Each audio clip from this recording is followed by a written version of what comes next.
Good Friday morning. It's just about to start snowing, and the causeway here at Roberts Bank seems to be the ideal place to have a word with you, to catch you up on what's been going on. It's been a while since we last spoke, and I thought it might be time to give you an update. So here we go. So the big news really is that last week a very interesting report came out. I'll put a link to it in the description below here. It's about 16 pages long and was put out by Environment Canada. And in essence, what they did was they managed to separate the spin from the science and took a hard look at the port's proposal, and among other things said the following.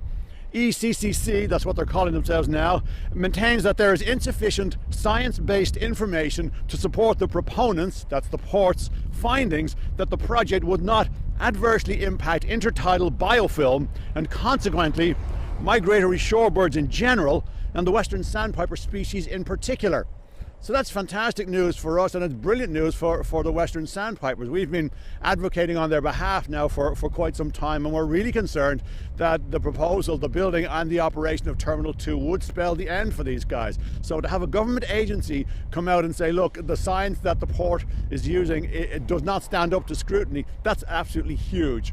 One of the other things that the report said that was of importance as well was that, in particular, it said impacts to biofilm could potentially implicate the long-term viability of the western sandpipers. So, I think it's a bit early yet for a victory lap. I grew up in a part of the world where the favourite phrase was, it's not what you know, it's who you know that counts.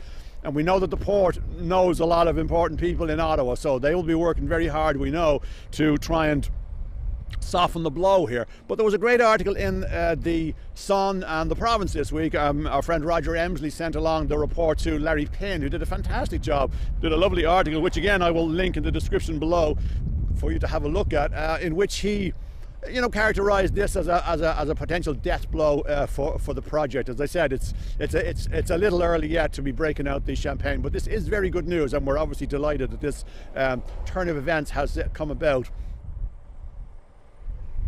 There was a sort of a parallel story in the Globe earlier on this week. It was about a condominium development in Toronto, in which a local woman was very concerned that a colony of chimney swifts would be impacted by this proposed condo development. So she's basically advocating on behalf of what she's calling the avian stakeholders.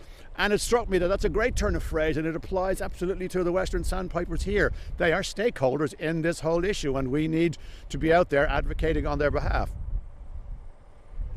We managed to get a meeting recently with Carla at her office. It took us a while, but she was able to finally see us, and we had a 1-hour meeting with her. It went very well. She's bright, she's well informed, she knows what's going on, but she's got a lot of other stuff on her plate. She's got a huge portfolio. But the one piece of good news from our meeting there was the fact that she has increased her staff, and one of the people that she's brought on is somebody called Bernie Kudzin. Now, I don't know whether that name means anything to you, but if it does, it's probably because Bernie used to work for Vicky Huntington.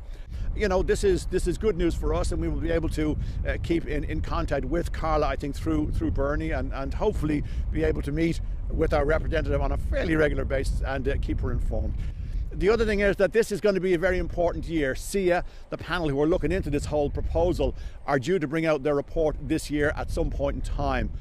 There will be a public consultation process before that happens, and we will obviously be in there looking to have our say. There'll be a number of us going down to speak to them, and I hope that we will be successful. SIA's mandate is such that their recommendations are non-binding, so regardless of what they say, there's no obligation on the part of the government to actually follow through and go with those recommendations. But still, the more good press that we get, the more good science that comes out from people like ECCC, who are able to underscore the fact that the proposal does not meet the environmental threshold, the better it looks. So as I said, all we can do is keep plugging away. I will leave it at that on this bitterly cold Friday morning, and we will talk to you in the not too distant future. Thanks again for your support. Thank you.